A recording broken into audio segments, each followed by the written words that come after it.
Em nome do Pai, do Filho e do Espírito Santo. Amém. Naquele tempo, disse Jesus aos seus discípulos: como aconteceu nos dias de Noé, assim também acontecerá nos dias do Filho do Homem.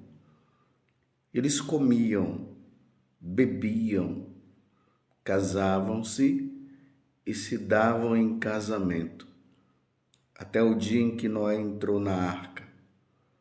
Então chegou o dilúvio e fez morrer todos eles. Acontecerá como nos dias de Ló: comiam e bebiam, compravam e vendiam, plantavam e construíam. Mas no dia em que Ló saiu de Sodoma, Deus fez chover fogo e enxofre do céu e fez morrer todos. O mesmo acontecerá no dia em que o Filho do Homem for revelado. Nesse dia, quem estiver no terraço, não desça para apanhar os bens que estão em sua casa.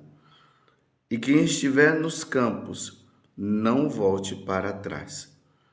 Lembrai-vos da mulher de Ló. Quem procura ganhar a sua vida vai perdê-la, e quem a perde vai conservá-la.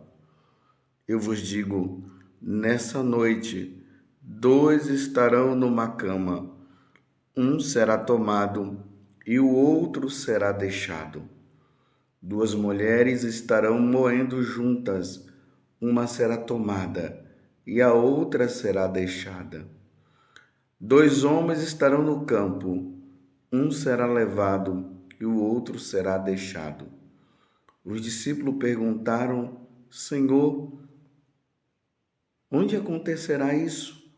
Jesus respondeu: onde estiver o cadáver, aí se reunirão os abutres.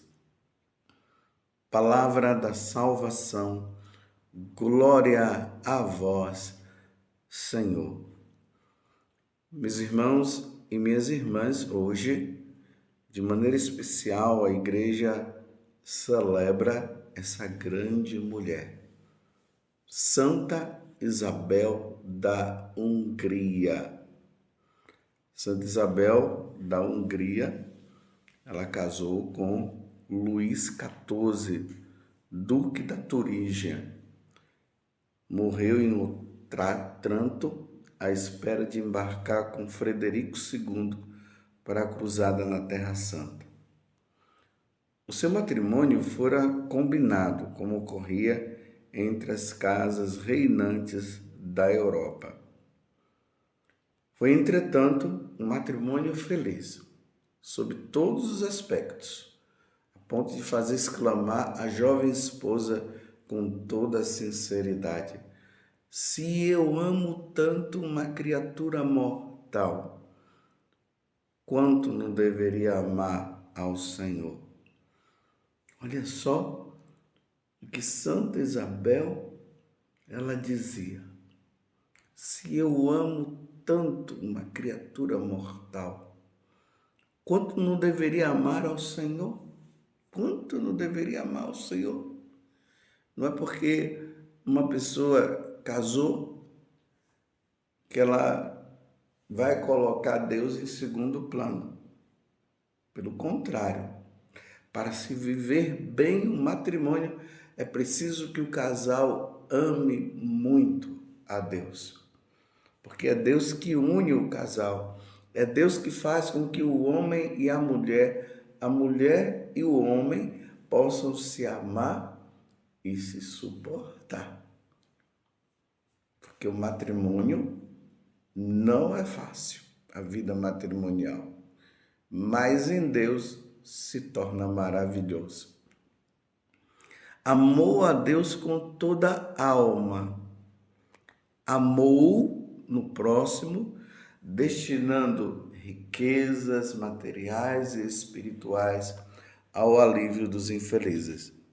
Ela teve 3 filhos, Hermano, Sofia e Gertrudes, em 6 anos de vida conjugal. À morte do marido, Isabel retirou-se para Eisenach, depois para o castelo de Pontestein e finalmente escolheu como residência uma modesta casa de Marburgo, onde erigiu às próprias expensas um hospital, reduzindo-se à pobreza. Uma mulher que era rica, ela mesmo quis se tornar pobre, reduz sua vida a cuidar dos doentes. Ela vendeu até o dote para completar a obra. Para os pobres sempre havia lugar no hospital. Fala-se que Santa Isabel ela gostava de cuidar daqueles doentes que eram os mais desprezados, aqueles que as pessoas sentiam nojo de estar perto. Era esse que ela gostava de cuidar.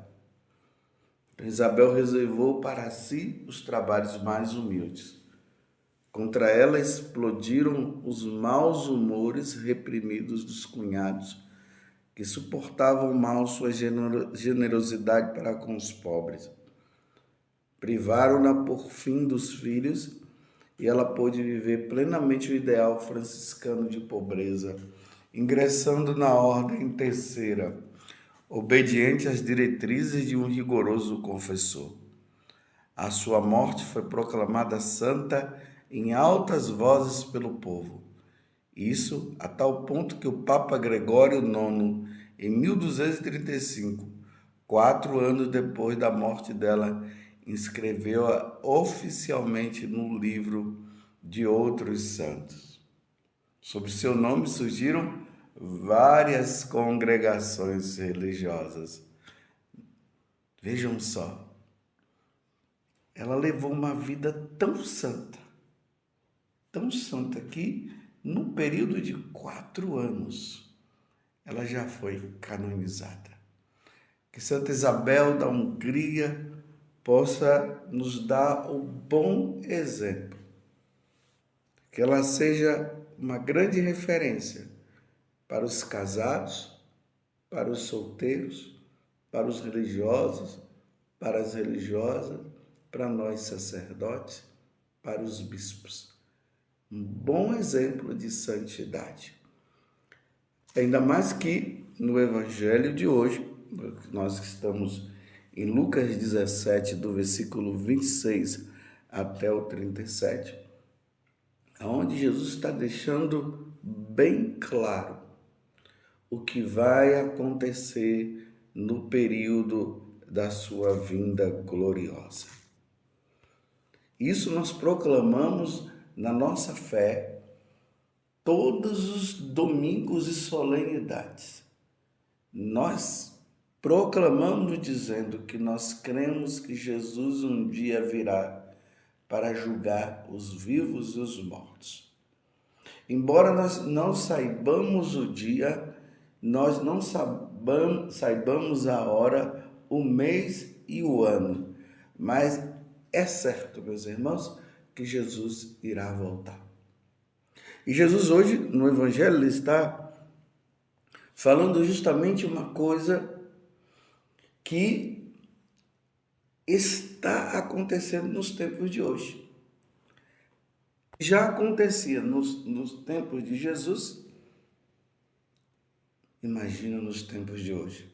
E aí ele faz uma comparação.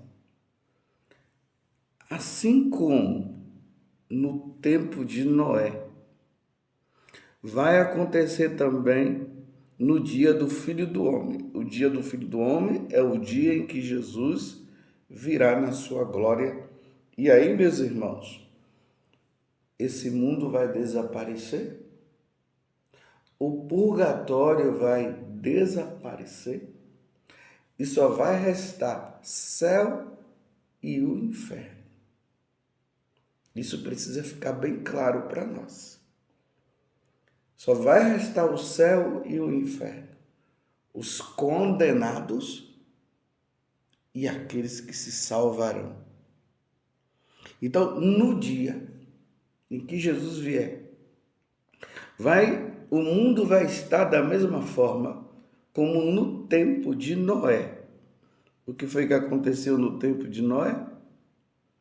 Aí Jesus coloca: eles comiam, bebiam, casavam-se, davam em casamento, até o dia em que Noé entrou na arca. Na verdade foi isso. O mundo estava numa situação tão devassa que Deus não suportou. Lá no capítulo 6 do Evangelho de Gênesis, lá Deus vai dizer assim, que ele se arrependeu de ter criado o ser humano.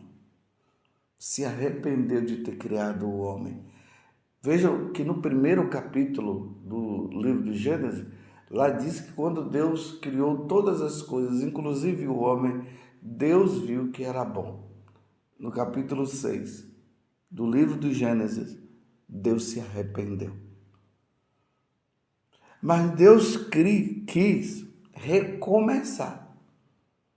E ele chamou Noé, e havia um grande dilúvio sobre a face da terra. E ele pediu para que Noé pudesse construir uma arca.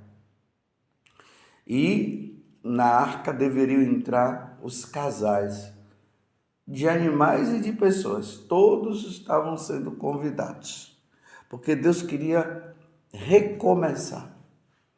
E Noé começou a construir a arca, dizendo que ia acontecer um grande dilúvio, e as pessoas não estavam nem aí. Elas viviam na comelância, na bebedeira, se davam em casamento, e aqui que se dá em casamento, não é o casamento, aquele casamento segundo a vontade de Deus. Era essas orgias que nós estamos vendo nos tempos de hoje. Porque os casamentos de hoje são verdadeiras orgias. Eu não estou falando do casamento bonitinho na igreja, religiosamente, seguindo os propósitos do homem e da mulher que ali se amam e casam por amor a Deus para perpetuar a família. São esses casamentos de orgias. Vários homens com homens, mulheres com mulheres. A junção de ali 3 homens, 3 mulheres, 4 homens. Era assim que estavam, se davam em casamento de qualquer jeito. Até que chegou a hora que Noé convidou, a arca foi sendo construída e ali houve o convite para que as pessoas pudessem entrar. E eles não quiseram, achando que não ia acontecer dilúvio, coisa nenhuma. Ainda mais que o céu estava, um brinco, aquele sol quente. Eles não acreditaram, pelo contrário, eles até ficavam fazendo gozação com Noé. Aí Noé entrou com a família dele, os animais já tinham entrado, os casais de animais para poder se perpetuar. E aí quando fechou a porta, começou a chover. Choveu, e as pessoas começaram a perceber que realmente que Noé estava certo. E aí, quando eles foram bater na porta querendo entrar, não entraram, porque uma vez que a porta abriu, ela não podia, a porta havia fechado, ela não poderia abrir mais, só no momento em que Deus quisesse. E ficaram do lado de fora. E todos foram tragados pela água. Só sobrou Noé e sua família e os animais. Essa é a comparação que Jesus está dizendo. Aí Jesus vem com a outra comparação. No tempo também de Ló. Lembre-se que Abraão foi visitado por 2 anjos e depois os anjos falaram para Noé. Estou trocando hoje, me desculpa. Depois os anjos falaram com Abraão. Será que nós não vamos dizer o que é que nós viemos fazer aqui? E aí eles contam para Abraão que eles estavam indo lá em Sodoma e também na cidade de Gomorra, porque a coisa estava feia, a orgia estava lá, idolatria, as pessoas não queriam saber de Deus, as pessoas viviam no egoísmo, morte, suicídios, todo tipo de coisa, todo tipo de maldade estava acontecendo naquela cidade. As pessoas já não se amavam e nem amavam a Deus. Então os anjos foram lá. Quando Abraão viu que a coisa estava feia, e sabia que a coisa estava feia, e ainda Ló com a família, os parentes de Abraão estavam lá também, ele ficou com uma preocupação muito grande e ele começou a interceder. Ele disse: meu Senhor, se chegando lá tiver 50 justos, vocês vão destruir Sodoma e Gomorra? Ele disse: não, se tiver 50 justos não haverá. Aí Abraão viu que não tinha 50 justos, ele foi diminuindo para 45, para 30, para 20, para 10. E ele sabia que não tinha. E aí, quando esses 2 seres espirituais chegaram na cidade, que entraram na casa de Ló, os homens daquela cidade queriam conhecer aqueles 2 seres diferentes. E aí Ló, vendo a situação gravíssima, Ló disse: olha, eu dou as minhas filhas virgens. Olha bem, eu dou as minhas filhas virgens. Eles disseram: não, nós não queremos suas filhas virgens, nós queremos eles. Tanto que é preciso entender uma coisa: quando fala conhecer, significa ter relação sexual. Então, os homens daquela cidade estavam querendo ter relação sexual com aqueles 2 anjos, que olhando assim eram 2 homens. Isso se chama o quê, meus irmãos? Eu deixo para você mesmo dar a resposta. Homens querendo ter relações sexuais com homem. E aí, aqueles anjos disseram: chega. Realmente eles viram que a depravação tinha chegado ao auge. E o que foi que eles fizeram? Disseram para Ló: saiam daqui que vai descer fogo do céu, vai descer enxofre. E aí Ló saiu com a família e eles disseram: não olhe para trás. A esposa de Ló olhou para trás, ela virou uma estátua de sal, porque olhar para trás significa ter saudade daquelas coisas que estavam acontecendo lá. E aí, meus irmãos, morreram todos da cidade. Só a família de Ló que escapou. Porque eles comiam, bebiam, davam-se em casamento, orgias de lá e para cá. E hoje as orgias estão sendo aprovadas, todos os tipos de orgias. E as pessoas estão brincando com Deus. Mais uma vez, estão brincando com Deus. E na carta aos Gálatas, São Paulo diz: com Deus não se brinca. E as pessoas estão brincando. Nós vemos pessoas com essas tendências de forma orgulhosa, até dizendo que Deus os fez assim, aquela coisa toda. E justificando esse tipo de vida. E até processando aquelas pessoas que querem ajudá-las a viverem uma vida santa, porque quem vive essa vida precisa viver uma vida santa, precisa viver na castidade. E aí, Jesus deixa bem claro: numa cidade, numa casa.